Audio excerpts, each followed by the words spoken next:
guys, welcome back to Comfy Cozy Up. So we are still going with December daily, and today is day 28, and a journal mood word of the day is Renaissance. I love just hearing the word Renaissance. There's so much you can pack into a journal with using that word and how relatable that word can be. Nevertheless, I thought it was also the perfect word for today's discussion because we're talking about classics, and I did read one Harlem Renaissance. However, I did not read as much classic as normal. I only read 12 classics this year, 12. So my average is usually 16 to 18. That is my average. So I read less than the previous years. Don't know why, but it feels like a lot of the genres that I typically read a lot of didn't, especially historical fiction, didn't read as much as normal either. When I talked about Caribbean books yesterday, didn't read as much of that either. So we're gonna fix some of that for next year because you know, I want to read more, but I also have some big classics on my list, so might not get to the 18 because again, those are some big books that I want to read that are over 1,000 pages. Yeah. So let's get into the books. So I'm not doing a full review because I reviewed those, but I'm just going to give you a gist of the book and what I loved about it, what didn't like, that kind of thing. But overall, I didn't dislike any of the classics. Didn't dislike any of them. So that's always a plus.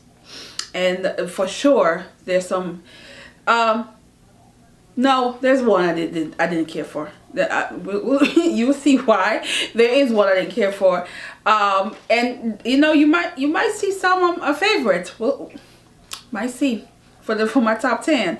So let's start with Silent Martyr, and this is by George Eliot. This is my first George Eliot book. This would be a Victorian classic, and I did the book to movie adaptation recently. Love it, still love it. I always have that soft spot for Silas. I think he's just such a good man that constantly is out of the luck is just not there. And but he had one thing that happened to him that was beautiful, and in the story you get to see that beautiful connection he has with a child, but you know, all the other things that happen to him, you're just like, oh, that's just so wrong. Hardworking man, and just things just constantly happen to him. I like this. It's a different kind of classic for me that I would think. It is very much not a lot of over the top things to think about in this. It reads very beautiful. It's a very easy read for me as far as a classic goes. So I would definitely recommend this one to other people.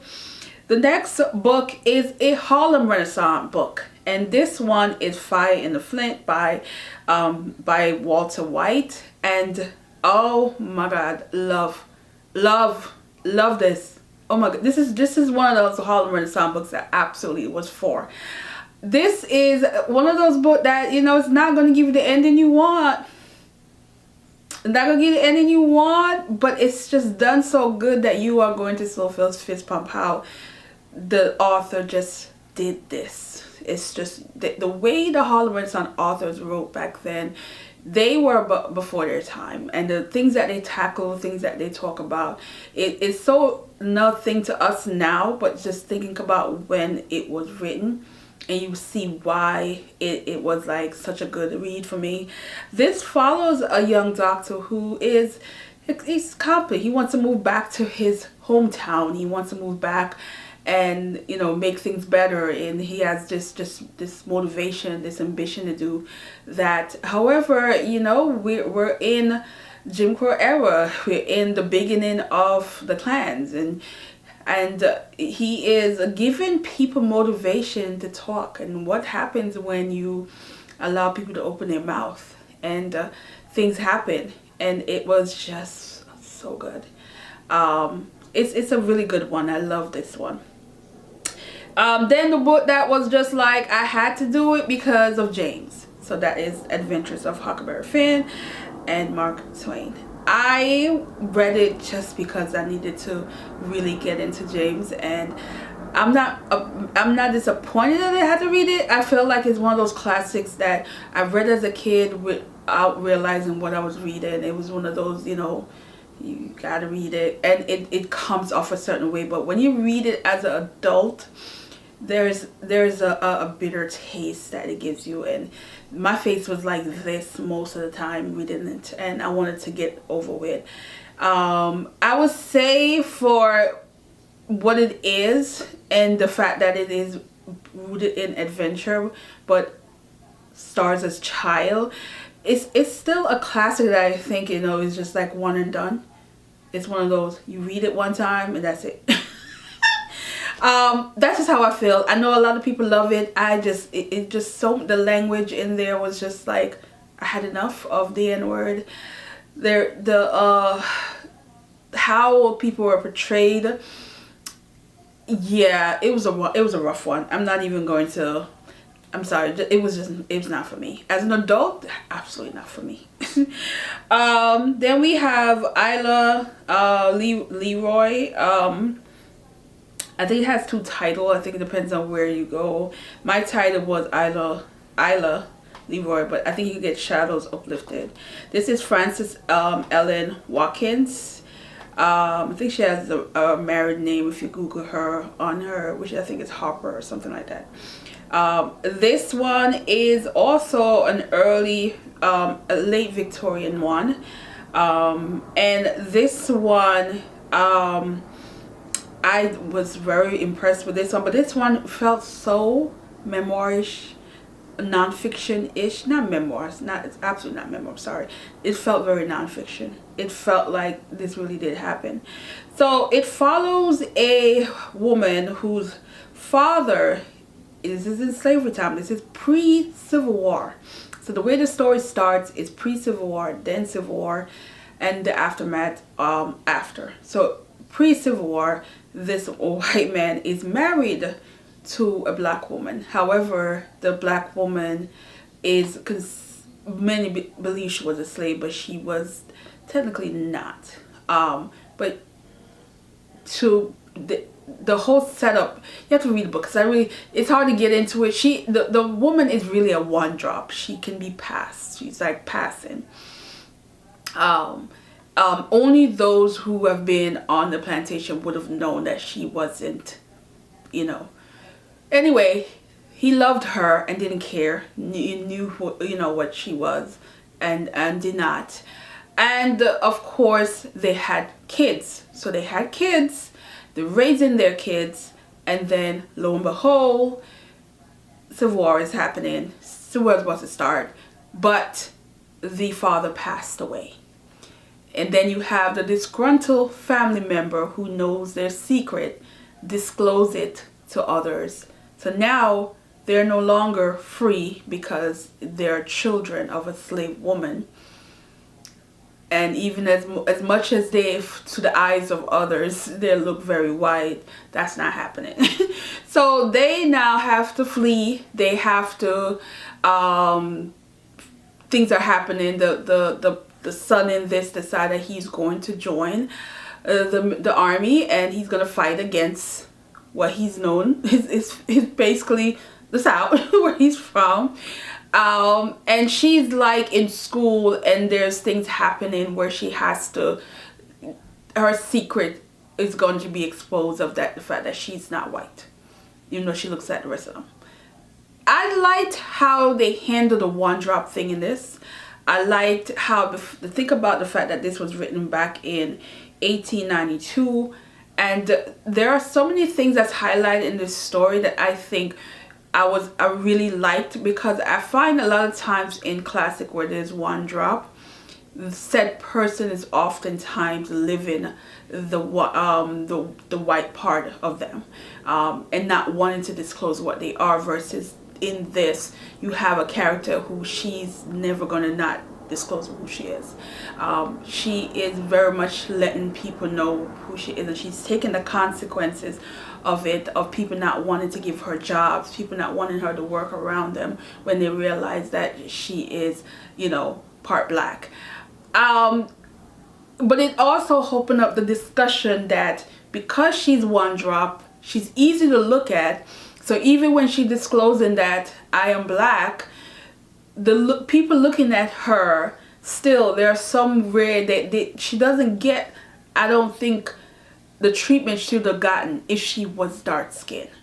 And so that is also discussed in the book. I thought the author really was careful on how they disclose, and I think it's because the author is also considered a one drop person. So I think it was carefully crafted in a way that I feel like it handled it to be fair, of saying, okay, yes, she's letting people know, and some people don't want to be around her, but she's still not getting abused and being tortured in a way that she might have been if she was my complexion. That's the best way to put it. But it's an interesting story. It's an interesting classic. Never heard of it ever, and I'm glad I was able to read it this year. Then we have a short story collection. This was a subscriber pick, and this was Ransom of Red Sheaf, and this is O. Henry, and I love this short story collection. I'm loving discovering new classics from authors that I've never heard of. Maybe I should have heard of O. Henry, but I have never.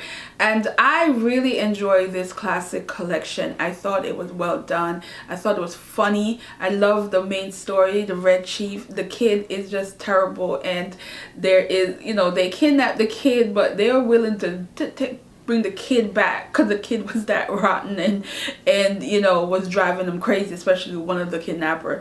Love this, very fun book. And then there is the Pillow Book, Sei Sagan. This is a Japanese classic, the oldest classics I've ever read in my life, and probably will be the oldest ever.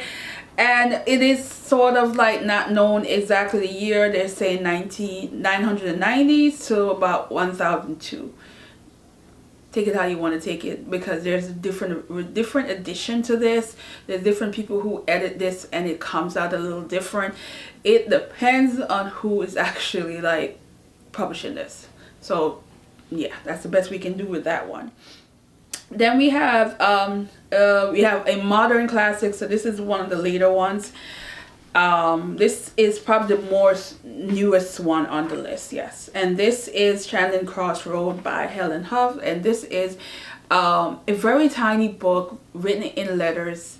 And it's a correspondence between a older writer that's in New York, corresponding in England to a bookstore worker.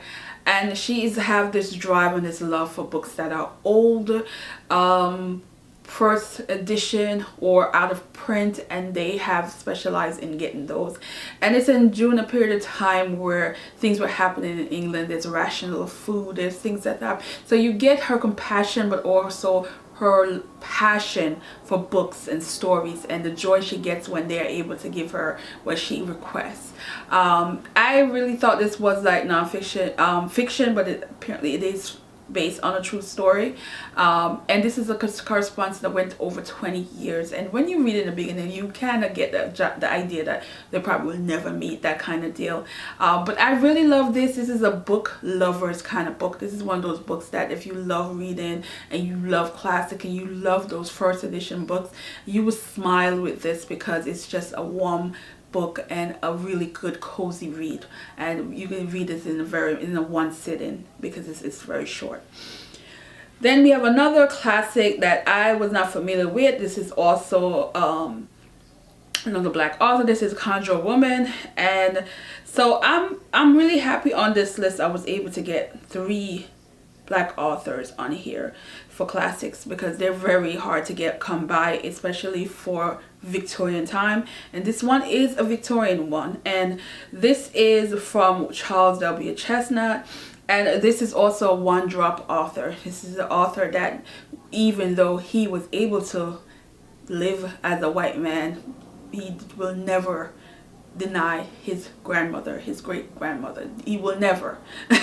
So he always let the world know who he is, and take it how you want to take it, even though when you look at his photo, he does not look like a black man, but he is. So this one is a short story collection, and you have this man whose wife is not feeling well, and it's believed if she leaves her environment and goes to another environment, she will be able to have a better health. And when he gets to this is after the Civil War, so now this is a town that has still racial issues, but not in the terms of it's affecting him because he's a white man. So in this, you have workers, and these are workers that are telling him stories. So every time he wants to buy something, build something, or change something, there's this man, this old black man, who's giving him stories, and the story is gonna sway him whether or not he should do it or not do it, or buy or not buy. That is the gist of it, but it's very, very entertaining, but it has a reasoning behind why said man will tell him these stories. So I love this. I thought it was interesting. It's a very good short story collection. It is, however, every story is the man, so it's the same characters in every story. So it is, but it's not really an interlocking story. I think you can probably look at it as maybe like how early form of interlocking story was formed, but it's really not. But so good. Then we have the Doctor's Wife, and this is Mary Elizabeth Bren, and this is another Victorian, and this is a case of this is like a very flawed main character in this, and it is following pretty much this doctor. He's a young doctor, kind of like a generational thing, but he cares about his clients. Most of his patients don't have it, so he's not a wealthy doctor, but he's surviving, and he is at these family home, and this family home where these family got up out of nowhere and left him. That should have been the sign. The man should have left the family alone, but he didn't. But he was smitten by the young daughter of the man, and the young daughter of him, when he finally meet her again down the road, it was like, I want to marry you. So this is when women were married for marriage of convenience. They don't really care for their husband, but they have to survive, so they will marry. And she's like wanting to the fantasy life because she's like a bookworm. She lives in a book. She's constantly reading. She's wanting to do all this. And so she is not happy with who she has, so she thought she was going to do whatever, and it came to bite her. And you know, the grass is never green on the other side. But this is such a forgiving book, and then I realized because a woman wrote it. I would have loved if a man wrote this story, because it was just way too forgiving for me. And yes, she was young. She was about 18. She was a little older. I don't care. Her actions, no. I need a man to write this. A man, you know, good stuff. What is his last? That's his last name? Good stuff. Y'all know which classic author I'm talking about. I would have loved him writing this, because let me tell you, she got away. She got away, and I think because a woman wrote this story. This is one of those where I felt like, no, a man should have wrote this. A man should have gave this justice, give that doctor justice. That's how I feel. I don't care. But a man should have wrote this. Anyway. Alright. Let's get down to Cranford. And Cranford, Elizabeth Gaskell. Now I love me some Elizabeth Gaskell. I love. Okay, this is the author. I've read 2 of the books from her, and I love how she's always like have these attitude, and she can like spicy up a character. You know, she's a little sharp tail there, and she will, you know. I think is a wife and daughter, or daughter and wife. You know, I always get them mixed up. Which goes. I love the father in that one. Absolutely love how she wrote the father in that one, even though that was considered not a completed book, but you know, I survived that one. Loved it anyway. What's the one? North and South, sort of North and South. That's another one I loved. But in this one, you got these women. There's you know, they're living in a. This is another one where I felt like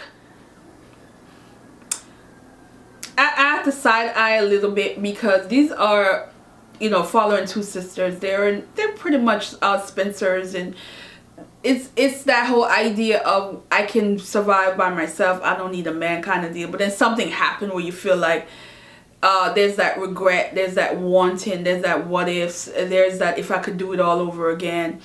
You know, there's that long lost love. There's all of that. But it's like it gives you early feminist, but then it gives you roll it back. No, we need men.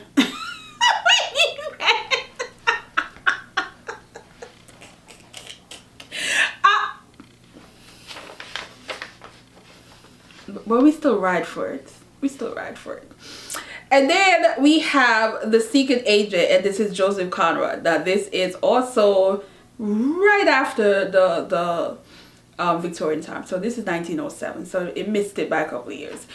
But this one is supposed to be like the early suspense kind of classic. And I was like here for it when that wife situation pop up, because prior to that it was just like, yeah, let's hear about this bomb situation, who did what, who's so-called, it's all of that happening. And I was just like, it just felt like it gives you James Bond but early form. So it's a lot of suspense and it's very slow in the beginning, but when that wife drama popped up,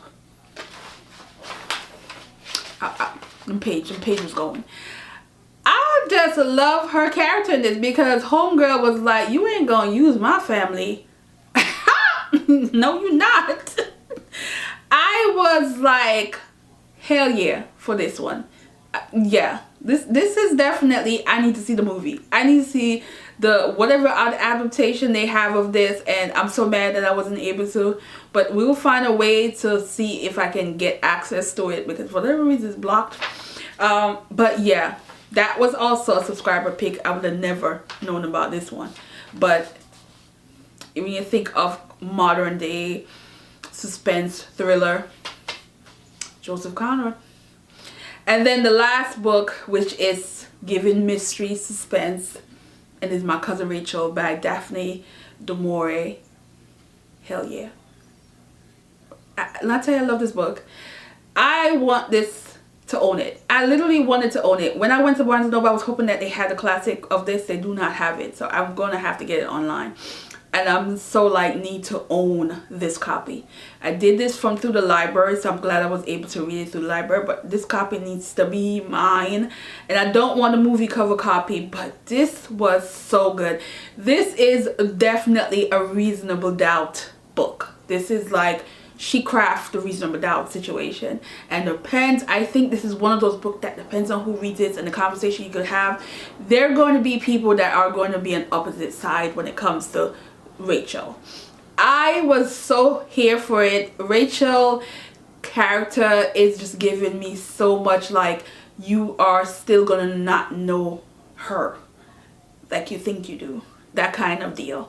And this is a woman that so basically the story is, you have this young man, and he's right before his 25th birthday. His his cousin who raised him from a child, he's an orphan, his parents died, which is like a father figure to him, went away to another country and met a woman and got married and quote unquote got sick and died. So there is a mystery behind whether or not he died naturally or not. But once he finds out, he also has letters and things that he's finding that's making him believe that she's not. But she has a charm about her, and she was able to convince him other. And how that happened is so brilliantly done in this book. I thought she did an amazing job of highlighting that and making you as a reader come up with your own idea of what is. Did she do something or didn't she do something? This is how you have an open ending to a book with tragedy, but also like, I was smiling. I don't know why the hell I felt a certain way. Look, I like spicy ending to a book that is like a character you don't really care for, because I really care for her.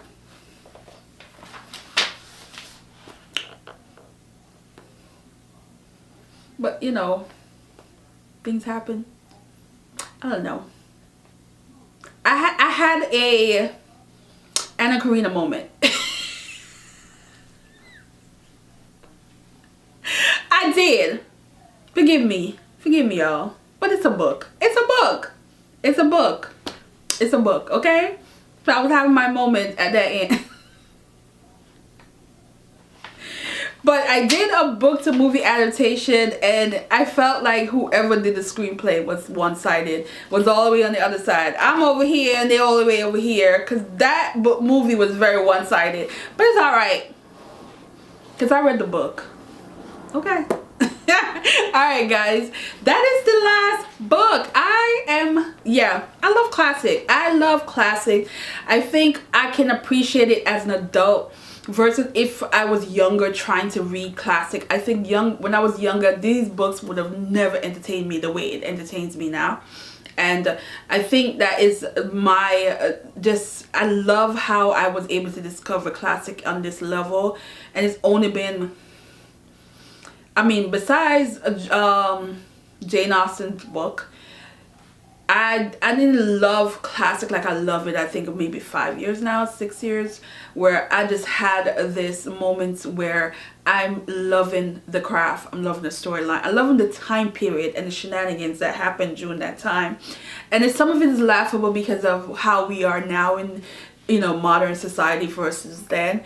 And I think I get so entertained with that. But these stories are amazing, and I hope other people can fall in love with classics the way I have. And there's other authors I want to get into that everybody's telling me. I was hoping this year was going to be Zola year, but it didn't happen.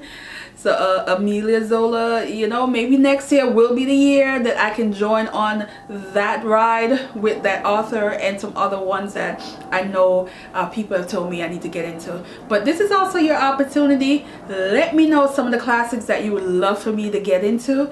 And yeah, we will be continuing this adventures with classic in 2025. So thanks for watching guys, and I will see you in the next one.